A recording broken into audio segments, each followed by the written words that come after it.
আসসালামু আলাইকুম রহমতুল্লাহি বারাকাতু। সম্মানিত দর্শক ও শ্রোতা, অনেকেই প্রশ্ন করে যে আমার সংসারে হঠাৎ করে বরকত কমে গেছে, আমার রিজিকের মধ্যে বরকত কমে গেছে, পরিবারের মধ্যে অসুস্থতা ছড়িয়ে ছিটিয়ে পড়েছে, মানসিক শান্তি খুঁজে পাচ্ছি না, বিভিন্ন সমস্যার সম্মুখীন হচ্ছেন। এই সমস্যাগুলো অনেক সময় বদনজরের কারণেও হয়, অনেক সময় হাসাদের কারণেও হয়, হিংসার কারণেও হয়। সুতরাং এই সমস্ত সমস্যা থেকে আমরা কিভাবে মুক্তি পেতে পারি সে বিষয়ে আজকে আমরা জানবো। মুহতারাম হাজিরিন, নজর এই বিষয়টা খুবই সত্য। নজর লেগে থাকে আমাদেরকে। মানুষের হিংসা, ফাসাদ, মানুষের হাসাদ থেকে কিন্তু আমাদের নজর লেগে থাকে। আমাদের পরিবারে বরকত কমে যায়, হালাল রিজিকের মধ্যে মধ্যে বরকত কমে যায়, অসুস্থতা বেড়ে যায়, বিভিন্ন সমস্যার সম্মুখীন আমরা হই। তো এই সমস্ত সমস্যা থেকে আমরা কিভাবে বাঁচতে পারি, তার কিছু আমল আমি আজকে আপনাদেরকে বলবো। সেটা হচ্ছে, ১ নম্বর আমল হচ্ছে ৫ ওয়াক্ত নামাজ আদায় করা।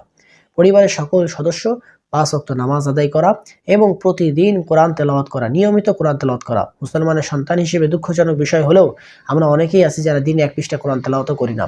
কিন্তু এই সমস্ত বদনজর, হাসাদ থেকে বাঁচতে হলে প্রধান আমল হচ্ছে ৫ ওয়াক্ত নামাজ আদায় করা, ঘরের মধ্যে কোরআন তেলাওয়াত জারি রাখা, রাতে ঘুমানোর সময় আয়াতুল কুরসি পড়ে নিজেকে ফু দেওয়া, ঘরের মধ্যে ফু দেওয়া, ৩ কুল রয়েছে সেই ৩ কুল পড়ে নিজেকে ফু দেওয়া, ঘরের মধ্যে ফু দেওয়া।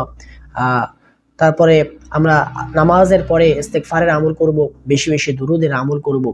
আপনি যত আপনার শরীরকে, আপনি যত আপনার হায়াতকে আমল দ্বারা সজ্জিত করতে পারবেন, তত আপনি হাসাদ, নজর, শয়তানের ধোঁকা থেকে আপনি বাঁচতে পারবেন।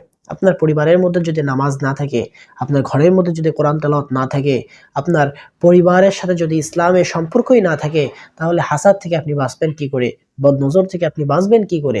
সুতরাং আপনার পরিবারের মধ্যে যখন কোরআন তেলাওয়াত চালু হয়ে যাবে, ৫ ওয়াক্ত নামাজ চালু হয়ে যাবে, নামাজের পরে জিকির হবে, ইস্তেগফারের আমল হবে, দুরুদের আমল হবে, নিজেদের জীবনটা যখন নূর দ্বারা পরিপূর্ণ হবে, আল্লাহর ইবাদতের নূর দ্বারা পরিপূর্ণ হবে, তখন এই সমস্ত বদনজর, এই সমস্ত হাসাদ আপনাকে কিছুই করতে পারবে না।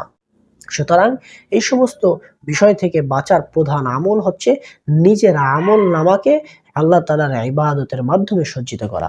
আল্লাহ রাব্বুল আলামিন আমাদের সকলকে তৌফিক দান করেন।